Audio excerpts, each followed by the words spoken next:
Hi everybody, it's me सुमन मलिक और आज के इस वीडियो में डिस्कस करने वाले हैं article 15 of Indian constitution. Article 15 क्या कहता है, देखिए, it talks about the prohibition of discrimination on the ground of religion, race, caste, sex and place of birth. मतलब आप इन 5 चीज़ों पर, 5 पॉइंट्स पे किसी के साथ भी डिस्क्रिमिनेशन नहीं कर सकते हैं। अब डिस्क्रिमिनेशन आपको समझना चाहिए वो क्या होता है। When you treat someone differently, जब आप किसी के साथ एक अलग तरीके का व्यवहार करते हैं, इसे डिस्क्रिमिनेशन कहते हैं। तो आर्टिकल 15 स्पेशली कहता है कि आप इन 5 ग्राउंड्स पे किसी के साथ भी डिस्क्रिमिनेशन नहीं कर सकते हैं, ये प्रोहिबिट किया गया है। तो इसमें जो मैंने लास्ट वर्ड आपको बताया, place of birth, place of birth जो है प्लेस ऑफ रेजिडेंस से डिफरेंट होता है, या फिर डोमिसाइल कह लीजिए, उससे ये डिफरेंट कहा जाता है प्लेस ऑफ बर्थ। नेक्स्ट है इसमें क्लोज वाइज हम इसे समझेंगे। इसमें अभी तक सिर्फ 5 क्लोज थे, लेकिन 2019 में एक 6 क्लोज भी ऐड कर दिया गया, जो मैं सबसे एंड में आपको बताने वाली हूँ। तो सबसे पहले हम फर्स्ट क्लोज को देखते हैं, उसमें क्या बताया गया है। फर्स्ट क्लोज कहता है कि इसमें जो है ओनली वर्ड का इस्तेमाल हुआ। ओनली वर्ड इंडिकेट ये करता है कि भी आप इन 5 ग्राउंड्स पे किसी भी तरीके का कोई डिस्क्रिमिनेशन नहीं करेंगे, लेकिन अगर कोई फेयर ग्राउंड्स आपको मिलते हैं तो उन ग्राउंड्स पे आप डिस्क्रिमिनेशन कर सकते हैं। अब आप ये फेयर ग्राउंड्स आप आगे इसमें और जो क्लोजेज आएंगे उसमें देखेंगे क्या फेयर ग्राउंड्स हो सकते हैं। नेक्स्ट, इस आर्टिकल के अंदर जो है स्टेट वर्ड का इस्तेमाल हुआ। स्टेट का मतलब क्या होता है कि भी आप अपने फंडामेंटल राइट्स जो हैं किनके अगेंस्ट एक्सरसाइज करते हैं, ये स्टेट के अगेंस्ट एक्सरसाइज किए जाते हैं। तो आर्टिकल 12 ऑफ इंडियन कॉन्स्टिट्यूशन बताता है स्टेट क्या होता है, उसे आप ज़रूर देखिएगा। नेक्स्ट है इसमें सिटीजन वर्ड का इस्तेमाल हुआ। मतलब ये जो आर्टिकल 15 है ये सिर्फ सिटीजन्स को दिया गया है, इसमें पर्सन वर्ड का इस्तेमाल नहीं हुआ, क्योंकि अगर पर्सन होता तो non living person like companies, associations भी इसमें इंक्लूड होते, लेकिन यहाँ सिर्फ सिटीजन वर्ड का इस्तेमाल हुआ है। नेक्स्ट क्लोज 2 देखिए, इसमें ये कहा गया है कि आप इन 5 पॉइंट्स को ध्यान में रखकर किसी पर भी डिसेबिलिटी, लाइबिलिटी, रेस्ट्रिक्शन और कंडीशन इम्पोज नहीं कर सकते हैं। किस चीज़ से रिलेटेड आप इस तरह की चीज़ें नहीं इम्पोज कर सकते हैं? Access to the public places. आप पब्लिक प्लेसेस पे जाने के लिए इन 5 ग्राउंड्स के ऊपर, इन 5 पॉइंट्स के ऊपर किसी पर भी लाइबिलिटी या रिस्ट्रिक्शंस इम्पोज नहीं कर सकते हैं। अब इसमें ए और बी करके बताए गए हैं वो पब्लिक प्लेसेस कौन कौन सी हैं। देखिए, access to shops, public restaurants, hotels, place of public entertainment, ये तो आप पढ़कर ही समझ पा रहे होंगे, इसमें कुछ ज़्यादा एक्सप्लेन वाला नहीं है। नेक्स्ट है use of wells, tanks, bathing guards, roads and place of public resort maintain wholly और पार्टली बाय स्टेट फंड्स और dedicated to the use of general public. अब ये जो इसमें लिखे गए ये आप समझिए इस चीज़ को कि जब हमारा कॉन्स्टिट्यूशन बना था तब जो सोसाइटी का सिनेरियो था, जो सोसाइटी का सिचुएशन था, उसको ध्यान में रखकर बनाया, क्योंकि तब छुआछूत, बैकवर्ड क्लासेस का वैसे पब्लिक प्लेसेस पे जाना ये सब मना था। तो इसीलिए स्पेशली ये क्लोज इसमें ये इसी वजह से डाला गया था ताकि सबको इक्वली ट्रीट किया जा सके। अब यहाँ जो ध्यान देने वाली चीज़ है कि मेंटेन बाय होली और partly by the state funds. मतलब अगर सरकार द्वारा वो चीज़ फंड की गई है, एड की गई है, तो ऐसी चीज़ों पर आप कोई भी रिस्ट्रिक्शंस इम्पोज नहीं कर सकते हैं, चाहे वो पूरी तरह से फंडेड हो या पार्शली फंडेड हो, इससे कोई फ़र्क नहीं पड़ता। अगर वो एडेड है तो आप उसे रिस्ट्रिक्शंस इम्पोज नहीं कर सकते हो। या फिर dedicate to the use of general public. अब सपोज करिए किसी पर्सन ने कोई अपने मंदिर बनाया, सपोज करिए, मंदिर ऐसी जगह होती है जहाँ हर कोई जा सकता है, लेकिन अगर उसने अपने पर्सनल चीज़ के लिए बनाई है तो वो रेस्ट्रिक्शंस इम्पोज कर सकता है कि भी सिर्फ मैं ही इस्तेमाल करूं। लेकिन अगर उसने पब्लिक एट लार्ज के लिए उस मंदिर को दे दिया है या फिर खोल दिया है तो वहाँ पर वो किसी भी तरीके का रेस्ट्रिक्शंस इम्पोज नहीं कर सकता है कि भी सिर्फ हिंदू ही लोग वहाँ पर आएंगे या सिर्फ पारसी ही आएंगे या सिर्फ पर्टिकुलर धर्म के ही लोग वहाँ आएंगे। तो वो सभी के लिए इक्वली ही होगा, कहीं पर भी वो रेस्ट्रिक्शंस इम्पोज नहीं कर सकते हैं। ये क्लोज 2 कहता है। अब क्लोज 1 और क्लोज 2 तो बहुत सिंपल थे, जो ज़्यादा ट्रिकी और जो समझने वाला है वो आगे के क्लोज है। तो अब हम क्लोज 3 को देखते हैं क्या कहता है। क्लोज 3 में जो है नथिंग इन दिस आर्टिकल बोला गया। नथिंग इन दिस आर्टिकल का क्या मतलब होता है? मतलब क्लोज 1 और क्लोज 2 में जो भी कहा गया है वो क्लोज 3 पे एप्लीकेबल नहीं होगा, क्लोज 3 को वो बार नहीं करेगा। अब देखिए, nothing in this article means clause 1 and 2 do not bar the state to make special laws for women and children. मतलब क्लोज 1 और क्लोज 2 जो है वो स्टेट को बार नहीं करेगा कि वो ऐसे लॉज बनाए जो वुमेन या चिल्ड्रन के वेलफेयर के लिए हो। मतलब वुमेन और चिल्ड्रन के लिए स्पेशल लॉज बनाने से वो स्टेट को रोक नहीं सकता है। अब आप समझे कि ये तो एक डिस्क्रिमिनेशन है, लेकिन ये डिस्क्रिमिनेशन नहीं, ये एक पॉजिटिव डिस्क्रिमिनेशन है। आप इस चीज़ को देखिए, अगर समाज में सभी लोग अगर यहाँ स्टैंड करते हैं, विमेन और चिल्ड्रन अगर यहाँ स्टैंड करते हैं, तो उनके अपलिफ्टमेंट के लिए स्पेशल प्रोविज़न बनाने ही पड़ेंगे, तभी तो वो सब इक्वल फुटिंग पे आएंगे और इक्वल फुटिंग पे आने के बाद बाद ही उन्हें अपने जो फंडामेंटल राइट्स वो एक्सरसाइज कर सकते हैं। तो इसका मतलब होता है पॉजिटिव डिस्क्रिमिनेशन, राइट। नेक्स्ट है मैं आपको इसको कुछ एग्जांपल्स देती हूँ। जैसे विमेन और चिल्ड्रन के लिए जब ये स्पेशल लॉज बनाए जाते हैं, जैसे कि सिर्फ विमेन कॉलेजेस होते हैं, विमेन के स्कूल्स होते हैं जहाँ सिर्फ विमेन्स ही पढ़ती हैं, महिलाएं ही पढ़ती हैं, या फिर मैटरनिटी रिलीफ होती हैं, या फिर आपने देखा होगा कि कोर्ट में जब किसी माइनर की, किसी चिल्ड्रन की कोई गवाही या पेशी होती है तो किस तरह का वहाँ का इन्वायरमेंट हो जाता है, कोर्ट रूम खाली करवा दिया जाता है। तो ये स्पेशल कंडक्ट होता है। तो अगर इस तरह का व्यवहार किया जाता है तो ये डिस्क्रिमिनेशन नहीं कहा जाता है, स्पेशल प्रिविलेज कहा जाता है। या फिर article 243T and 243D, D for tiger, D for dog, T for tiger, 243D and T जो रिजर्वेशन की बात करता है पंचायत और म्यूनसिपैलिटीज़ के अंदर जो 33% है, तो इसे भी हम डिस्क्रिमिनेशन नहीं कहेंगे, स्पेशल लॉज कहते हैं इसको हम, राइट। सो नेक्स्ट हम देखते हैं क्लोज 4। क्लोज 4 को आप अच्छे से समझिएगा ये क्या कहता है। ये जो है फर्स्ट अमेंडमेंट 1951 से ऐड किया गया था। तो अब इसमें स्पेशल क्या है, अगेन इसमें nothing in this article word का इस्तेमाल हुआ है, जिसको मैंने अभी आपको क्लोज 3 में बताया कि भी जो आर्टिकल 15 है वो कहीं पर भी बार नहीं करेगा, किसे नहीं करेगा, नथिंग इन दिस आर्टिकल और in clause 2 of article 29 these two articles shall not bar the state from making any special provision for the advancement of SC, ST and OBC। मतलब आर्टिकल 15 का क्लोज 1 और 2 और article 29 का close 2, article 29 बात करता है protection of interest of minorities. मतलब ये दो आर्टिकल जो हैं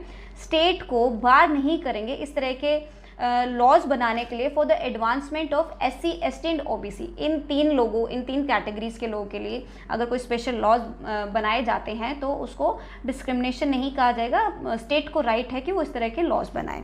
नेक्स्ट हम देखते हैं backward classes not defined. So SC और ST तो हमारे कॉन्स्टिट्यूशन में डिफाइन किया गया है। SC बताया 341 में और ST बताया है 342 आर्टिकल में, लेकिन कहीं पर भी OBC नहीं डिफाइन किया गया कि OBC के अंदर कौन कौन सी कास्ट डाली जाएंगी, किन किन लोगों को इंक्लूड किया जाएगा। तो आर्टिकल 340 ऑफ द कॉन्स्टिट्यूशन ये कहता है कि प्रेसिडेंट के पास ये पावर है कि वो कमीशन अपॉइंट करे जो ये सर्वे करके बताए कि OBC में किस किस को इंक्लूड किया जा सकता है। नेक्स्ट हम देखते हैं, अब एक क्वेश्चन अराइज होता है कि क्या आर्टिकल 15 क्लोज 3 एंड 4 जो है कि एक्सेप्शन है आर्टिकल 14 और आर्टिकल 15 क्लोज 1 के लिए। अब देखिए इसमें जो आर्टिकल इसको वैसे एक्सेप्शन नहीं कहेंगे, हम क्यों नहीं कहेंगे, जो मैंने आपको पॉजिटिव और नेगेटिव डिस्क्रिमिनेशन की बात बताई। आर्टिकल 14 एंड आर्टिकल 15(1) जो है ये नेगेटिव डिस्क्रिमिनेशन की बात करते हैं, लेकिन आर्टिकल 15 का क्लोज 3 एंड 4 जो है पॉजिटिव डिस्क्रिमिनेशन की बात करता है कि आप इस ऐसे सिचुएशन में स्पेशल लॉज बना सकते हैं, तो इसलिए हम इसे एक्सेप्शन नहीं कह सकते हैं। नेक्स्ट हम देखते हैं क्लोज 5 क्या कहता है। क्लोज 5 जो है 93rd अमेंडमेंट 2005 से इसमें ऐड किया गया था, लेकिन जो ये इफेक्ट में आया था ये आया था 20 जनवरी 2006 में ये क्लोज इफेक्ट में आया था। तो आपसे जब क्वेश्चंस पूछते हैं हो सकता है इफेक्ट की डेट अलग पूछ ले या फिर जब ऐड किया गया वो डेट आपसे पूछ ले, तो आप ये दोनों ही डेट ध्यान में रखिएगा। अभी बेसिकली रिलेट करता है एडमिशन टू एजुकेशनल इंस्टीट्यूट्स में। एजुकेशनल इंस्टीट्यूट्स में जो सीट्स का रिजर्वेशन होता है कास्ट बेसिस पे होता है, ये उससे डील करता है। State can make laws for the advancement of SC, ST and OBC जो सोशली और इकोनॉमिकली बैकवर्ड है। यहाँ पर जो OBC है वो सोशली और इकोनॉमिकली बैकवर्ड के बारे में बताया गया है। To get the seat reserved in government और द प्राइवेट एजुकेशनल इंस्टीट्यूट, तो गवर्नमेंट हो चाहे प्राइवेट इंस्टीट्यूट्स हो तो इन दोनों में ही सीट को रिजर्वेशन कर सकते हैं स्टेट इन लोगों के लिए। अब एजुकेशनल इंस्टीट्यूट कौन कौन से होते हैं, अब जो चाहे वो एडेड हो चाहे वो अनएडेड हो, चाहे वो गवर्नमेंट ने उन्हें एड दी हो या नहीं दी हो, इससे कोई फ़र्क नहीं पड़ता। सभी को पता है कि इंस्टीट्यूट के लिए एफिलिएशन का भी होना ज़रूरी है और एफिलिएशन तो गवर्नमेंट ही देती है, तो अगर वो एफिलेटेड है तो वो इस क्राइटेरिया के अंदर आते हैं। अब जो एजुकेशनल इंस्टीट्यूट्स हैं उनमें हम ये कोचिंग सेंटर्स इंक्लूड नहीं करते हैं, क्योंकि एजुकेशनल इंस्टीट्यूट्स का मतलब होता है जो आपको कोई कोर्स करवाए जिसमें आपको डिग्री या सर्टिफिकेट प्रोवाइड करते हैं उसके बाद कोर्स के बाद, लेकिन जहाँ पर सिर्फ ट्यूशन की बात आती है, हेल्पिंग एड की बात आती है, इस तरह की जो कॉम्पिटिटिव एग्जाम्स की प्रिपरेशन करवाते हैं, सो ऑन जो भी है, तो इस तरह के इंस्टीट्यूट्स को एजुकेशनल इंस्टीट्यूट्स में इस आर्टिकल के अंदर इंक्लूड नहीं किया गया, तो वहाँ पर रिजर्वेशन का कुछ भी लेना देना नहीं है। नेक्स्ट इसमें जो माइनॉरिटीज़ इंस्टीट्यूट्स होते हैं उनको भी इंक्लूड नहीं किया गया है। जो आर्टिकल 30 क्लोज 1 में जो माइनॉरिटीज़ एजुकेशनल इंस्टीट्यूट्स है उनको भी इसमें इंक्लूड नहीं किया गया, तो रिजर्वेशन वाली बात उन पर भी एप्लीकेबल नहीं होती है। नेक्स्ट इसमें ओबीसी की जो बात करी गई है, इसमें गवर्नमेंट ने इसमें से क्रीमी लेयर को हटा दिया है, क्योंकि ओबीसी में बहुत सारी कास्ट ऐसी होती है शायद वो एजुकेशनली और सोशली तो बैकवर्ड हो लेकिन फाइनेंशियली शायद वो बहुत अच्छी हो, तो उन्हें किसी भी तरीके के आरक्षण की ज़रूरत नहीं है, तो उसे हम क्रीमी लेयर कहते हैं और गवर्नमेंट ने उसे ओबीसी से हटा रखा है, तो उसे क्रीमी लेयर को एक्सक्लूड कर रखा है। नाउ अब क्वेश्चन एक ये आता है कि भी अब किन किन लोगों को आप सोशली और एजुकेशनली बैकवर्ड समझते हैं, अब किस तरह से डिफाइन किया जाए, कैसे ये चीज़ को समझा जाए कि कौन एजुकेशनल और सोशली बैकवर्ड हैं, और या फिर ये जो रिजर्वेशन इस बेसिस पे हो रही है कि इसकी लिमिट्स क्या होनी चाहिए, कि भी लिमिट क्या होनी चाहिए कि आप इसमें किस लिमिट तक आप इसमें रिजर्वेशन कर सकते हैं। अब ये 2 क्वेश्चन रेज हुए थे। अब इन क्वेश्चंस को एक्सप्लेन करने के लिए अब केसेस आए, केस के थ्रू ही इसको डिफाइन किया गया कि भी इसकी कितना लिमिट होनी चाहिए। अब मैं आपको केस बताती हूँ इसका। There is a Balaji versus state of Mysore, 1963 का ये केस था। इसमें क्या होता है, जो मैसूर गवर्नमेंट होती है ये रिजर्वेशन लेकर आती है। रिजर्वेशन जो है engineering and technical college, engineering medical and technical colleges में ये रिजर्वेशन कर देती है, तो इसका सारा रिजर्वेशन मिलाकर अराउंड 68% रिजर्वेशन हो जाता है, तो बाकी का 32% बचा। अब 32% जो है वो जो जनरल कैटेगरी है उनके लिए बच जाता है। अब ये 50% से भी एक्सीड होकर चला गया अभी जो रिजर्वेशन था, तो अब ये जो ऑर्डर था गवर्नमेंट का, इसे चैलेंज किया गया सुप्रीम कोर्ट ने। अब सुप्रीम कोर्ट ने क्या कहा इसके बारे में ये देखिए। सुप्रीम कोर्ट ने सिंपली ये कहा कि article 15 close 4 backwardness must be both socially और एजुकेशनली। अब जो इसमें ओबीसी जो बैकवर्डनेस के बारे में बात हुई है वो सोशली और एजुकेशनली दोनों होनी चाहिए। सिर्फ एक बेसिस पे सपोज करें सिर्फ सोशली अगर वो बैकवर्ड है तो उसे ये फ़ायदा नहीं मिलेगा, उसे दोनों ही तरीके से बैकवर्ड होना चाहिए, सोशली भी एजुकेशनली भी, किसी सिंपली एक तरीके से नहीं। Next, reservation should be reasonable. और आप जिस ग्राउंड्स पे रिजर्वेशन कर रहे हैं उसका रीजनेबल होना बहुत ज़रूरी है, अदरवाइज़ ये लॉ जो है उस पर एप्लीकेबल नहीं होगा। नेक्स्ट है reservation should be less than 50%। आपका एक ये लिमिट है, ये क्राइटेरिया है कि 50% से आप एक्सीड नहीं कर सकते हो, रिजर्वेशन सिर्फ 50% से कम ही रख सकते हैं, उससे ज़्यादा नहीं। Next, state can not do injustice with the other classes for the sake of upliftment. अब स्टेट जो है इस तरह के ऑर्डर्स निकाल कर जो जनरल कैटेगरीज हैं या फिर जो दूसरी कैटेगरीज हैं जिन्हें रिजर्वेशन नहीं मिला है, तो आप इन बेसिस पे कि हमें उन लोगों का अपलिफ्टमेंट करना है इसलिए हम स्पेशल प्रोविज़न लेकर आए, ये कहकर आप दूसरों के साथ इनजस्टिस नहीं कर सकते हैं। तो ये सारा केस, ये सब कुछ बताया था सुप्रीम कोर्ट ने इस केस के अंदर। नेक्स्ट जो मैं आपको एक लैंडमार्क केस बताने वाली हूँ वो है कि PA Inamdar and others versus state of Maharashtra and others. This is 2005 का ये केस है। अब state could not impose the reservation policy on the minorities और non minorities unaided private institutes. अब कोर्ट ने ये कहा कि जो स्टेट है वो रिजर्वेशन की पॉलिसीज़ को जो है माइनॉरिटीज़ या नॉन माइनॉरिटीज़ इंस्टीट्यूट्स पे जो अनएडेड प्राइवेट इंस्टीट्यूट्स हैं उन पर इम्पोज नहीं कर सकती है, सुप्रीम कोर्ट ने ये कहा। नेक्स्ट, अब जो इसके बाद जो केस और आया है ये है कि by this case judgement previous. अब ये जो मैंने आपको केस बताया PA इनामदार, ये जजमेंट इंपॉर्टेंट इसलिए क्योंकि इससे पहले भी 2 जजमेंट हुए थे, उन जजमेंट्स को ज़्यादा क्लेरिफाई करने के लिए इस केस में सुप्रीम कोर्ट ने आर्टिकल 15 क्लोज 4 को ज़्यादा एलिबरेटली एक्सप्लेन किया। अब इससे प्रीवियसली दो जो केसेस थे वो मैं आपको बताती हूँ। This is TMA pi foundation and others versus state of Karnataka.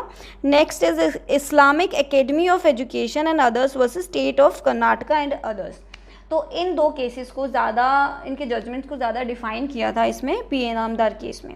Next, article 15 close 4 is not mandatory provision. Court ने ये कहा कि कोई मैंडेटरी प्रोविज़न नहीं है कि आपको स्पेशल लॉ बनाने, ये एक इनेबलिंग प्रोविज़न है, लाइक अगर ज़रूरत है तो ही आप ये स्पेशल लॉज बनाइए, अदरवाइज आप नहीं बनाएंगे।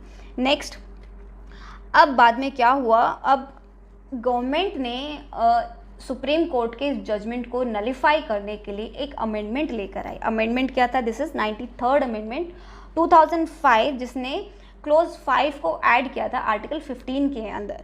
अब क्लोज 5 क्या कहता है? It makes necessary for the state to make special provisions. अब स्टेट के लिए नेसेसरी हो जाता है इसमें कि भी वो स्पेशल प्रोविजंस बनाए इन लोगों के लिए। और साथ ही साथ गवर्नमेंट ने एक एक्ट भी लेकर आई थी जो रिजर्वेशन से रिलेटेड था।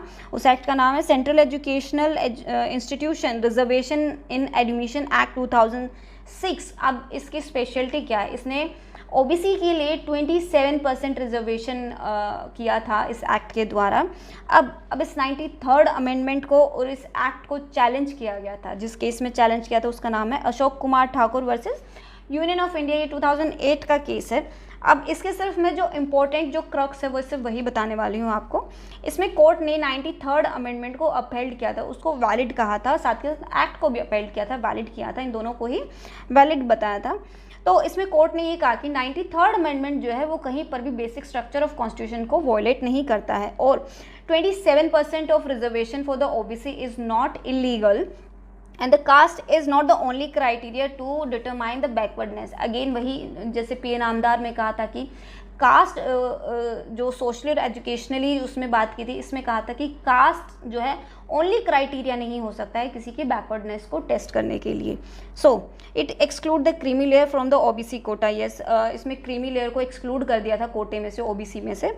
Next is reservation be reviewed periodically. अब जो रिजर्वेशन की जो इसने बात की गई है उसे पीरियडिकली रिव्यू किया जाना चाहिए, मतलब एक सर्टेन टाइम पीरियड के बाद दोबारा से रिव्यू किया जाना चाहिए कि जो लोग पहले इसका बेनिफिट ले रहे थे, प्रॉफिट ले रहे थे, क्या आज भी उनकी कंडीशन वही है कि उन्हें वो बेनिफिट दिया जाए? अगर नहीं तो उन्हें एक्सक्लूड कर देना चाहिए। नेक्स्ट हम पहुंचते हैं क्लोज 6 पे। क्लोज 6 जो है अभी रिसेंटली 2019 में आई गेस जनवरी 2019 में ऐड किया गया था और इसमें कहा गया था कि दिस 10% रिजर्वेशन की गई थी इकोनॉमिकली वीकर सेक्शंस के लिए। जो भी लोग EWS इकोनॉमिकली वीकर सेक्शंस जो है उनके लिए 10% रिजर्वेशन की गई थी। वही this is private institutes, aided और अनएडेड जो भी हैं ये, इन सभी में 10% की रिजर्वेशन होगी। और अगेन माइनॉरिटीज़ के जो इंस्टीट्यूट्स है वो इससे एक्सक्लूड किए गए थे।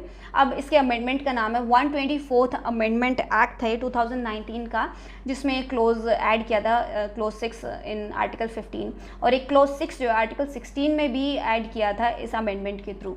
तो ये सारा था आर्टिकल 15 के बारे में। आई होप कि मैंने सभी जो इम्पोर्टेंट चीज़ें इसमें बताई। अगर फिर भी अगर कुछ इसमें रह गया है या फिर आपको लगता है कि थोड़ा कोई पॉइंट है जो कहीं पे मिसिंग हुआ है या इससे रिलेटेड कोई भी क्वेश्चंस है आपके दिमाग में, तो आप मुझे प्लीज़ कमेंट करके बताएं, जिससे मैं आपको और शायद अच्छे से एक्सप्लेन कर पाऊँ अगर कुछ रह गया तो। बाकी मेरी तरफ से तो I think that's sufficient for the article 15। So see you next video.